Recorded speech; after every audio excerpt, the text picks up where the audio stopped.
नमस्कार दोस्तों, एक बार फिर से आप सबका बहुत बहुत स्वागत है हमारे YouTube channel easy math bye जीवन शर्मा में। दोस्तों आज का अपना जो चैप्टर है वो कक्षा 10वीं के लिए बहुत ही ज्यादा इंपॉर्टेंट और आज हम पढ़ेंगे दोस्तों समरूपता अध्याय प्रश्नमाला 11.3 और उसके दोस्तों दो महत्वपूर्ण प्रश्न करेंगे, प्रश्न संख्या 10 और 11। दोस्तों हम समरूपता अध्याय से संबंधित इससे पहले कई वीडियोज ला चुके हैं और अगर आपने अभी तक वो वीडियोज नहीं देखी है तो उन सभी की लिंक हम नीचे डिस्क्रिप्शन में दे रहे हैं, उन वीडियोज को दोस्तों जरूर देखिएगा। तो चलिए बढ़ते हैं आज के इस महत्वपूर्ण चैप्टर की तरफ, मिलते हैं वीडियो के अंत में।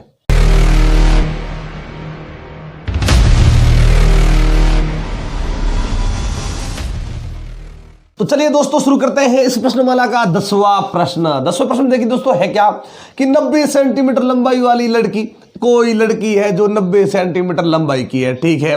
बल्ब लगे खंबे के आधार से, एक खंबा है उस पर बल्ब लगा है और उस बल्ब लगे खंबे के आधार से, और जो खंबा है दोस्तों उस खंबे में ये ध्यान रखें कि जैसे मान लीजिए अगर ये खंबा है तो ये नीचे वाला बिंदु है ना, वही खंबे का आधार होता है जो कहाँ स्थित है दोस्तों, जमीन पर, क्योंकि हमें पता है खंबा कहाँ लगा होता है, जमीन पर लगा होता है। चलिए खंबे के आधार से परे, परे यानी दूर, ध्यान रखें ये जो खंबा है उससे दूर जा रही है ये लड़की 1.2 मीटर प्रति सेकंड की चाल से, 1.2 मीटर प्रति सेकंड ये उस लड़की की चाल है और उस चाल से वो इस खंबे से दूर जा रही है। दोस्तों यदि बल्ब भूमि से 3.6 मीटर की ऊंचाई पर स्थित हो, ये जो बल्ब है वो इस भूमि से 3.6 मीटर की ऊंचाई पर स्थित है। मान लीजिए यहां लगा है ये बल्ब और ये जो बल्ब है दोस्तों वो भूमि से 3.6 मीटर की ऊंचाई पर स्थित है। तो 4 सेकंड के बाद, मतलब 4 सेकंड तक लड़की चलती रहेगी चलती रहेगी चलती रहेगी।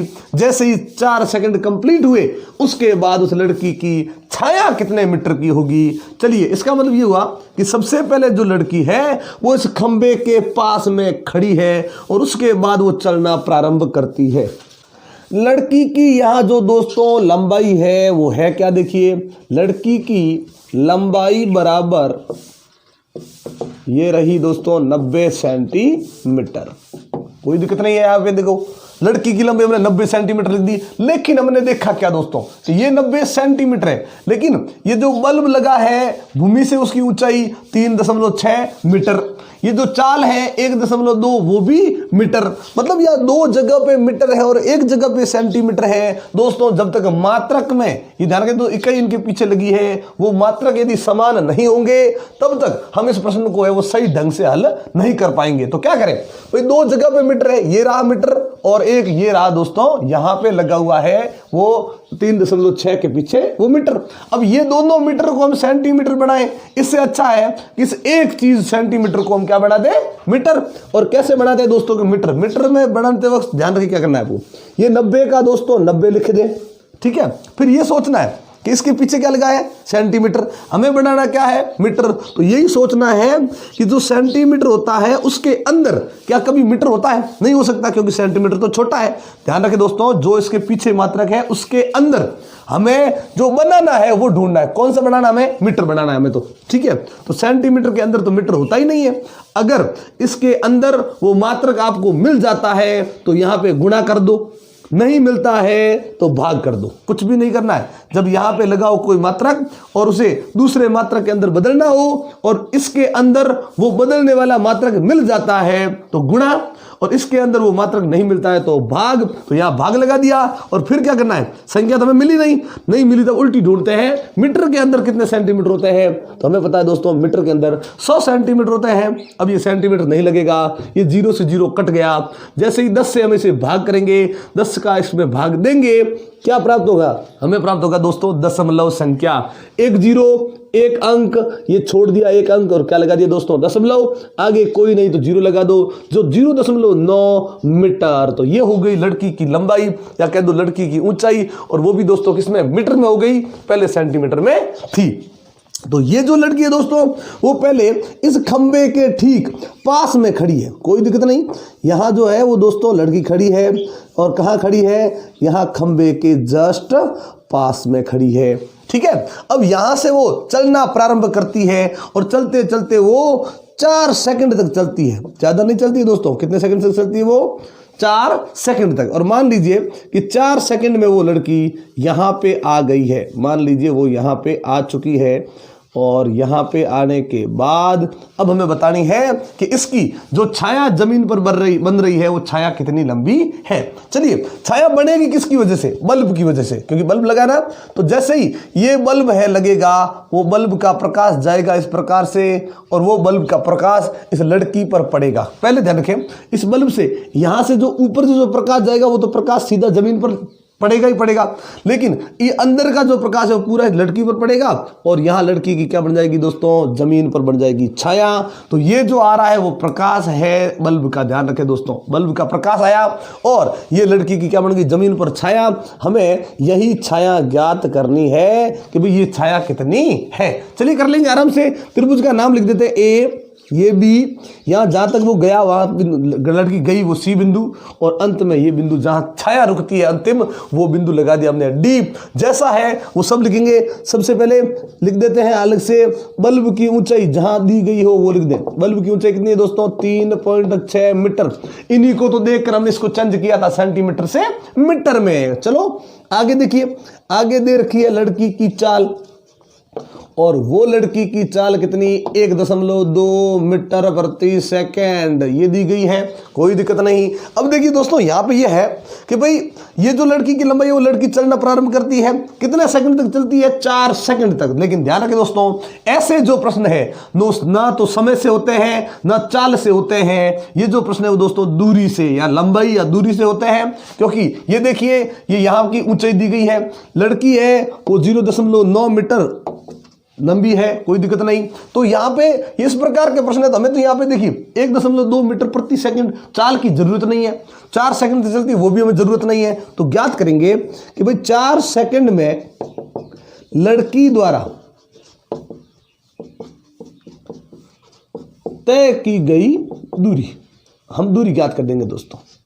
हमें तो चाल और समय की जरूरत नहीं है, तो दूरी कैसे करते हैं? कुछ भी नहीं करना है, चाल को समय से गुणा कर दो, बस कुछ भी नहीं, चाल को समय से गुणा कर दो, क्योंकि ये भी सेकंड ये भी सेकंड, जैसे ही गुणा करेंगे ये सेकंड इसके साथ में, और ये सेकंड कहाँ है? बट्टा के नीचे। ध्यान रखें दोस्तों, प्रति सेकंड यानी सेकंड बट्टा के नीचे है, तो सेकंड से सेकंड कट जाएगा, और जैसे ही गुणा करेंगे 12 को 4 से गुणा कर दिया, ये हो गए दोस्तों 48। पॉइंट को भूल जाओ, गुणा कर दो, वापस पॉइंट लगा दो, क्योंकि 12 चौक 48, पहले भी दशमलव के पीछे एक अंक था, अब भी दशमलव के पीछे एक अंक ही रहेगा। अब सोचिए, सेकंड से सेकंड तो कट गया, बचा क्या इसके अंदर? मीटर। तो यानी ये जो लड़की चल रही है वो कितनी चली? 4 सेकंड में 4.8 मीटर चलकर गई है, और ये करने के बाद हमें यहाँ पे छाया की लंबाई ज्ञात करनी है। अब इस प्रकार के प्रश्नों में दोस्तों ये जहां बन रहे हैं, यहां हम देख सकते हैं कि एक त्रिभुज नहीं 2 त्रिभुज बन रहे हैं। कैसे? देखिए, एक ये रहा खंबा, खंबे से लेकर जहां अंतिम छाया बन रही है वहां तक अगर मैं देखता हूं ये बड़ा त्रिभुज बन रहा है दोस्तों, कोई दिक्कत नहीं। फिर हमने क्या देखा, यहाँ जो लड़की वापस यहां से चलकर यहां जाएगी, ये लड़की है, और ये लड़की ये वापस इस प्रकार से देखा, ये भी क्या बन गया दोस्तों? एक त्रिभुज। तो यहां एक बिंदु लगा देते हैं ई।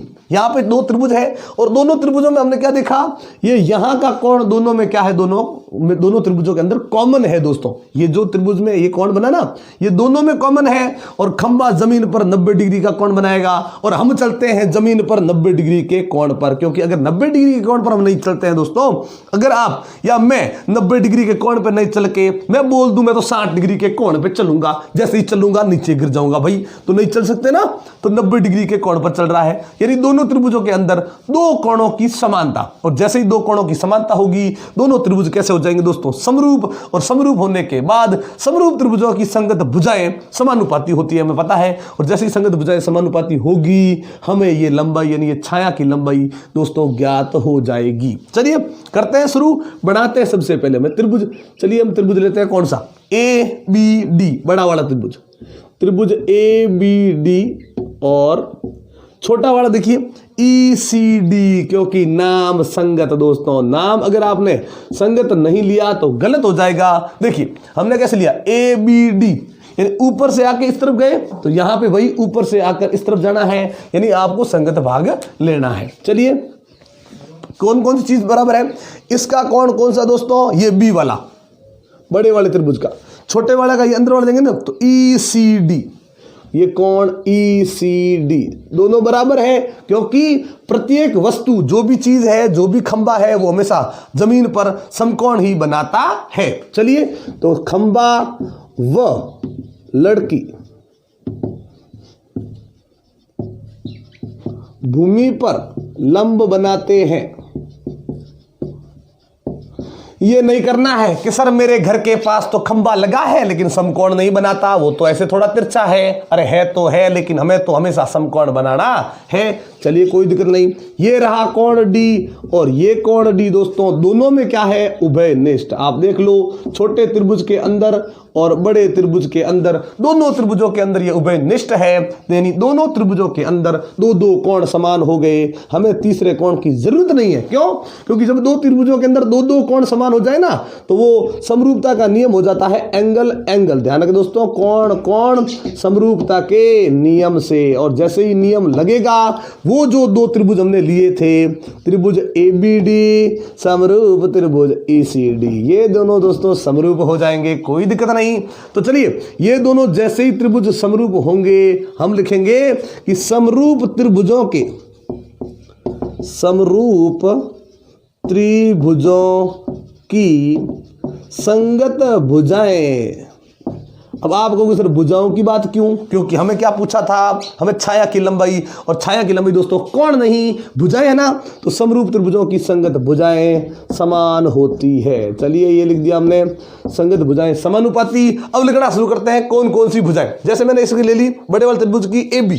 चलिए, ये हमने बड़े वाले त्रिभुज की AB ले ली, क्योंकि AB का मान प्रश्न में दिया गया है। चलिए, बट्टे अब इसकी AB, तो छोटे त्रिभुज की कौन सी लेंगे? EC, जिसका मान भी प्रश्न में दिया गया है। चलिए, बराबर संगत भुजाएं, ये अनुपात बढ़ाया बराबर में, और भुजाएं लेंगे।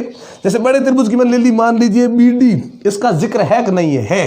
क्योंकि देखिए यहां तक का मान दिया गया है और आगे का मान पूछा गया है, लेकिन हमें पूरी भुजा लेनी है, तो हम क्या लेंगे दोस्तों? BD बट्टे वहां पे छोटे त्रिभुज की ऐसी ही भुजा जो जैसे नीचे है ना, तो इसकी भी नीचे वाले लेंगे, क्या लेंगे? CD। कोई दिक्कत नहीं, वापस बराबर। अब कौन सी बच गई? बड़े त्रिभुज की ये भुजा बच गई AD।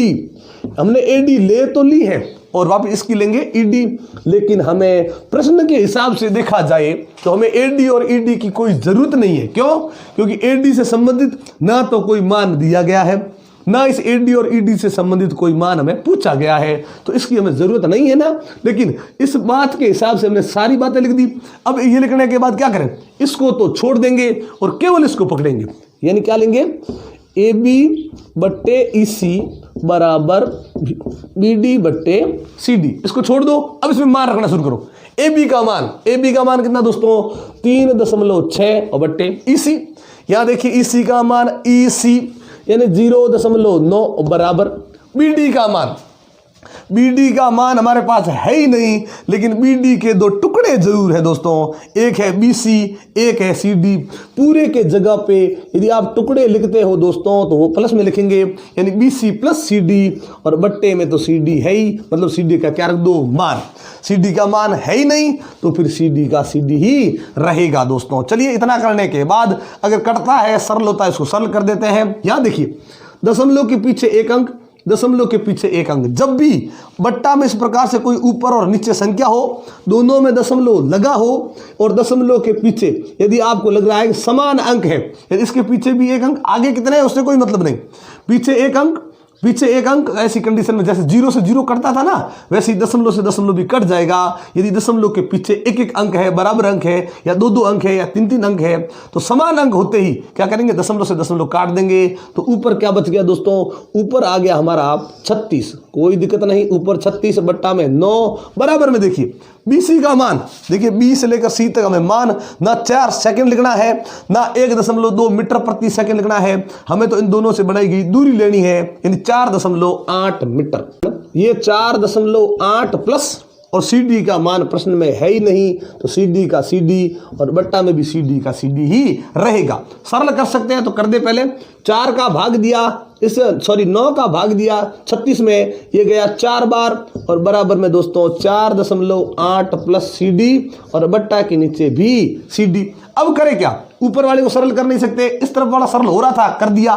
तो सरल नहीं हो रहा है ना, क्या करें? बट्टा के नीचे लगा दो 1, अब CD और 4 इनका गुणा हो जाएगा, 1 और इनका गुणा हो जाएगा, क्योंकि यहां पे दोस्तों देखिए जब सरल ना हो, उस तरफ भिन्न हो या इस तरफ भिन्न हो या दोनों तरफ भिन्न हो, ऐसी कंडीशन में आपको वज्र गुणन यानी तिरछा गुणा करेंगे तो नीचे वाला जाएगा ऊपर, तो ये हो गया 4CD बराबर 4.8 प्लस CD, ये होगा। अब क्या करेंगे, अब ये खुलने के बाद अब बट्टा नहीं है ना, तो क्या करें, ये 4CD तो यही रहेगा, इस तरफ का जो CD है वो भी आएगा, तो माइनस का हो जाएगा CD बराबर में 4.8, 4CD में से 1 CD गया, ये बच गया दोस्तों 3CD बराबर 4.8। अब करें क्या, अब तो ज्यादा कुछ करना ही नहीं है। अब ये जैसे देखो 4.8 लिखा है, अब ये 3 गुणा का कहा जाएगा भाग में, और कैसे जाएगा देखिए, जैसे यहां बच जाएगा केवल CD, 3 गया बट्टा के नीचे, तो 4.8 बट्टे 3। अब कुछ नहीं करना है दोस्तों, इस 3 का 4.8 में भाग देना है। शुरू करते हैं, 3 का भाग दिया 4 में, 3 एकम 3, बच गया कितना दोस्तों 1, ये 18 बन गया।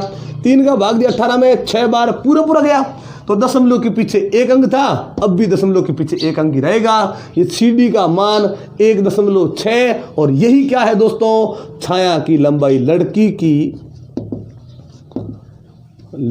की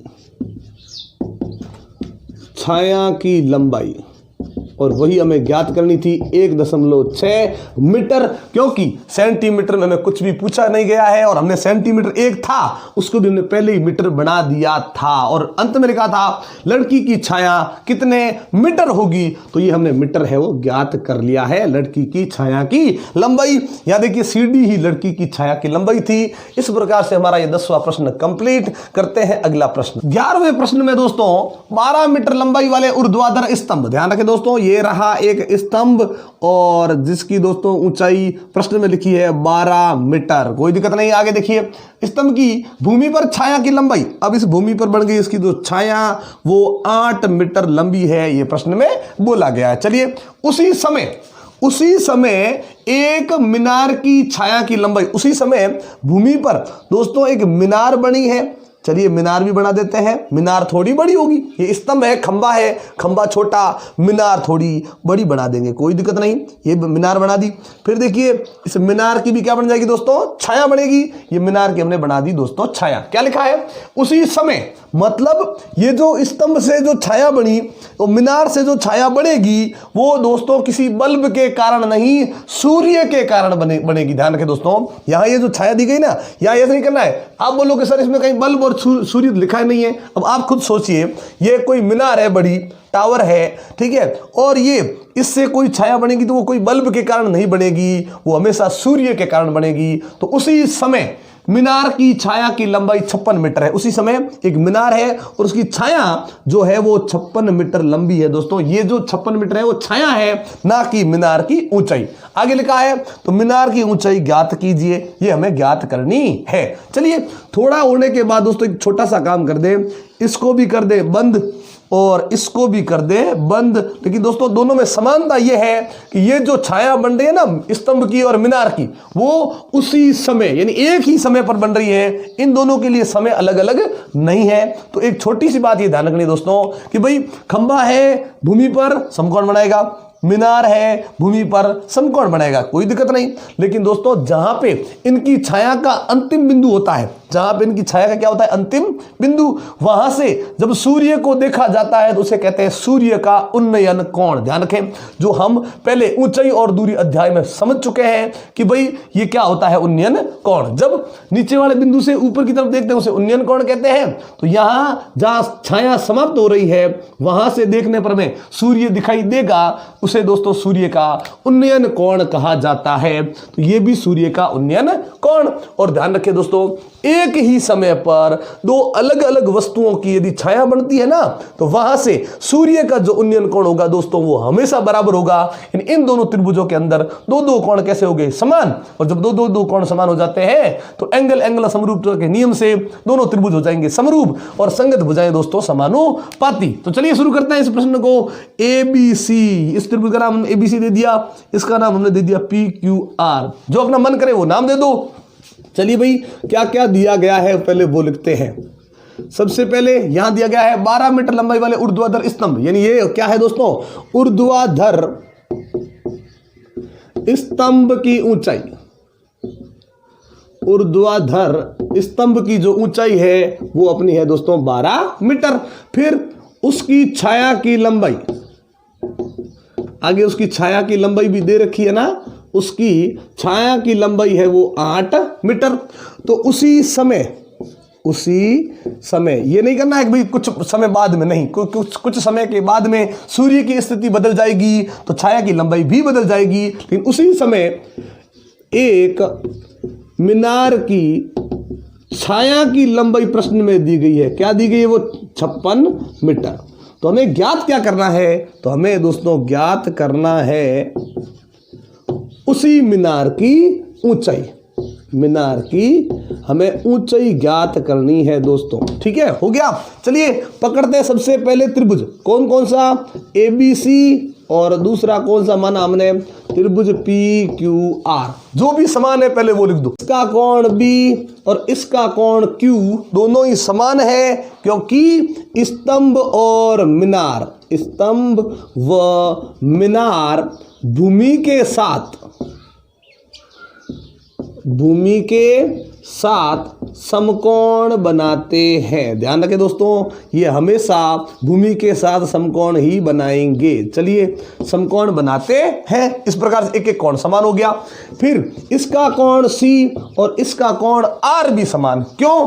क्योंकि एक ही समय पर, ये जरूर ध्यान रखें दोस्तों, कि एक ही समय पर सूर्य का उन्नयन कोण जो होते हैं दोस्तों, कहीं से भी ले लो आप, वो हमेशा समान ही होते हैं। चलो, केवल आपको इतना लिखना है कि एक ही समय पर सूर्य के उन्नयन कोण, ये भी दोनों क्या है? सूर्य के उन्नयन कोण, और वो भी एक ही समय पर है, इसीलिए दोनों कोण क्या हो जाएंगे दोस्तों? समान। चलिए, दो कोण समान यानी एंगल कोण दो कोण है समान, तो कोण समरूपता के नियम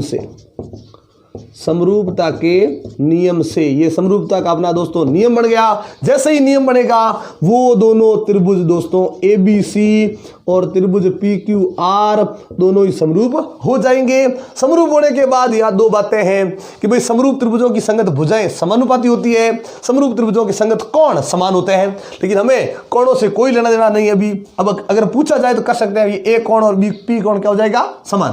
लेकिन नहीं पूछा, हमें भुजाओं से संबंधित मान पूछा है, तो भुजाओं वाली बात ही हम लिखेंगे। क्या लिखेंगे? कि समरूप त्रिभुजों में, समरूप त्रिभुजों में संगत भुजाएं समानुपाती होती है। दोस्तों, समानुपाती होती है मतलब समान अनुपात वाली होती है। इसकी भुजा का अनुपात इस भुजा के साथ, जैसे इसकी भुजा के साथ अनुपात बढ़ाएंगे, लेकिन संगत भुजा जरूरी लिखा ना, संगत भुजाएं समानुपाती होती है। ऐसे नहीं कि हमने कोई भी ले ली और अनुपात कर दिया, नहीं दोस्तों, संगत लेनी है। चलिए, यहां लेते हैं हम AB। जैसे हमने इस त्रिभुज की AB भुजा ले ली, तो इस त्रिभुज की कौन सी लेंगे? PQ, क्योंकि ये भी देखिए ऊंचाई, ये भी ऊंचाई, यानी संगत है दोनों, तो AB बट्टे हो गया PQ बराबर। या आइए इसकी ले ली मैंने BC, यानी क्या है? छाया की लंबाई। तो यहां पे भी दोस्तों QR, ये भी छाया की लंबाई। अब आगे देखिए, AC बट्टे PR लेने की जरूरत नहीं है। क्यों? क्योंकि वैसे AC बट्टे PR भी क्या होगा? बराबर। लेकिन AC और PR से संबंधित ना तो कोई मान दिया गया है, ना कोई मान पूछा गया है, तो क्यों ले भाई? छोड़ दो इसको, सीधा मान रखना शुरू कर दो। AB का मान प्रश्न में 12 बट्टे PQ का मान प्रश्न में है ही नहीं, तो PQ का PQ लिख दो, कोई दिक्कत नहीं। BC का मान प्रश्न में 8 और QR का मान प्रश्न में 56। चलिए, ले लिया ये हमने 56। करना करते हैं शुरू। इस तरफ भी भिन्न, इस तरफ भी भिन्न, क्या कर देंगे दोस्तों? वज्र गुणन। चलिए, वज्र गुणन किया, ये हो गया 8PQ बराबर में रह गया दोस्तों 12 × 56। कोई दिक्कत नहीं आई, 12 × 56 लिख दिया। ये PQ रहेगा बेचारा अकेला, 8 बट्टा के नीचे चला जाएगा, तो 12 × 56 और बट्टे ये हो गया दोस्तों 8। ये 8 से अपना 56 काट दो, 8 × 8 और 8 सत्ते 56 हो गए दोस्तों। 7 बार बोलेंगे तो 56 आ जाएगा। कट गए दोनों, 12 को 7 से कर दो गुणा और बच जाएगा दोस्तों पी क्यू का पी क्यू बराबर में 12 को जैसे ही 7 से गुणा कर दिया, ये आगे दोस्तों 84 यानी 84, ये अपना पी क्यू का आ गया दोस्तों मान। और ये जो पी क्यू का मान है वही क्या है, मीनार की ऊंचाई। तो लिख देते हैं अंत में कि अतः मीनार की ऊंचाई।